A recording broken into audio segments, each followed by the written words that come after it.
So we're bank fishing this morning, and the wind is blowing out of the west about 15 miles an hour. You guys can probably hear it over my back. So yeah, we're just going to start with the old reliable KVD here. Going to put some lure lipstick on as always, and I'm going to face the wind, and it's going to be crazy loud, so I do apologize, but let's see if we can't catch a few of these pre-spawn bass here. So let's get at it.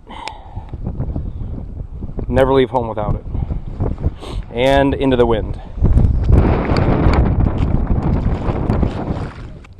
So I guess while the wind's died down just a little bit, I'll explain to you guys what I'm doing and why I'm fishing where I'm fishing. So I am in a swimming area, and the water is only about 45 degrees, so nobody's swimming right now. But on the edge of most swimming areas on some of these smaller bodies of water here in Michigan, there's usually a pretty hard transition from the beach to the edge of a weed line. And this weed line here specifically, it seems like a lot of the bigger females stack up on this edge and lay in that transition area to catch those bait fish that are going down along the edge as well. So I catch them really good here in the spring and in the fall. And I think it was probably midsummer last year, my father-in-law and I, we found a new lake to fish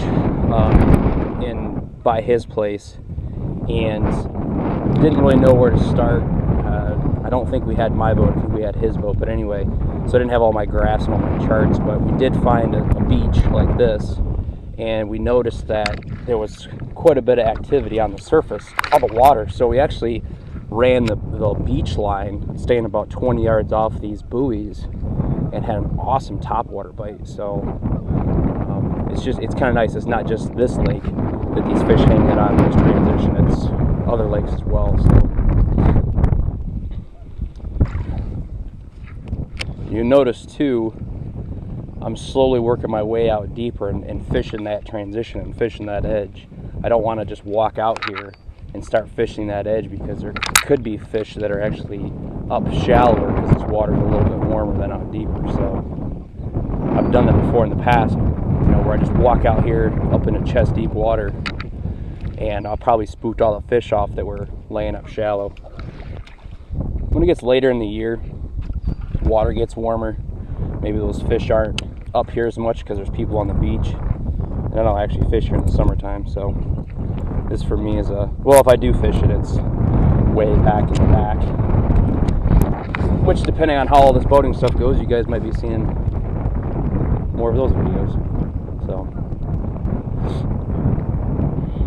but it's been super cold the last 3 or 4 days. So since last weekend, we've had days that are well below freezing, or nights well below freezing, and then hasn't been getting more into the 40s. Yesterday was the first day that it's gotten into the 50s in a week, so these fish might have pushed off deep. They might not be up here in these shallower weeds, but we'll find out. And I think my waders are leaking. I think in 2 spots, which I have the worst luck with waders. One of my good buddies has the worst luck with tires on his vehicle. He always seems to get flat tires.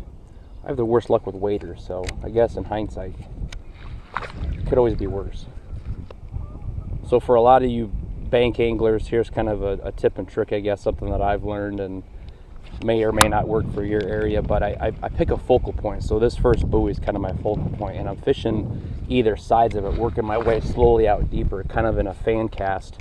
So I'll work from the right to the left, work this whole area, and then what I'll do is I'll start working my way up the beach one direction, and then see how everything goes, and then work my way back down the beach, because ultimately I'm going to be going over there.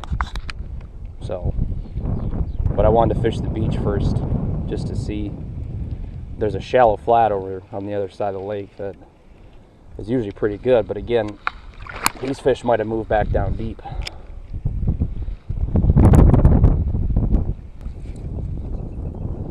As far as lure lipstick goes, especially when I'm using the chapstick, probably about every, 10 or 12 cast I'll put more on it.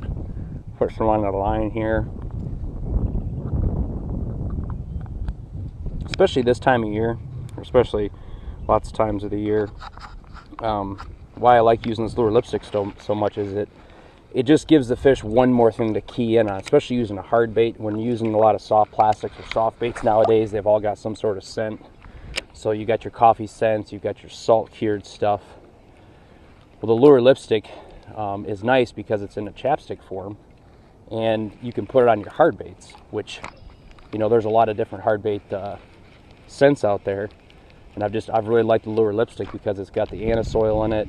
It's got the natural fish fear pheromone. You know, is it gonna work every day? No. But it's gonna give you one more thing for those fish to key in on.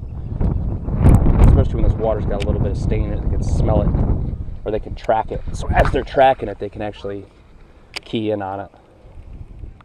So of course, as soon as I turn the camera off, I get one. Feels like a decent fish.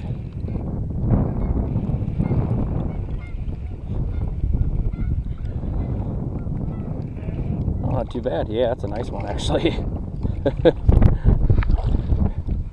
That is not a bad fish at all.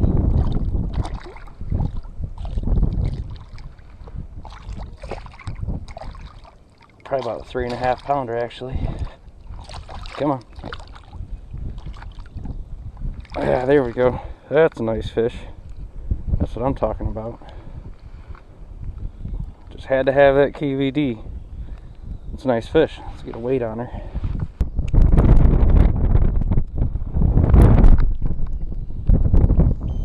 Yeah, 2.5. Not bad, I guess.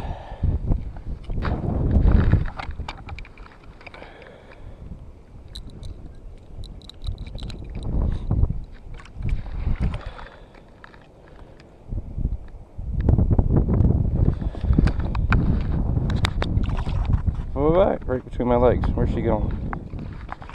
There she goes. Awesome. Awesome, awesome.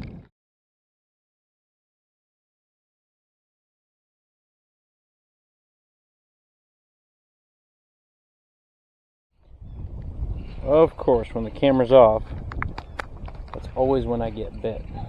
Feels like a really good fish too.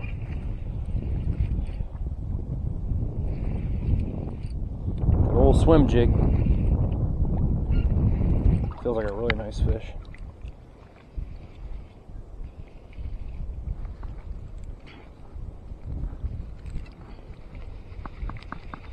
Oh, I just came off.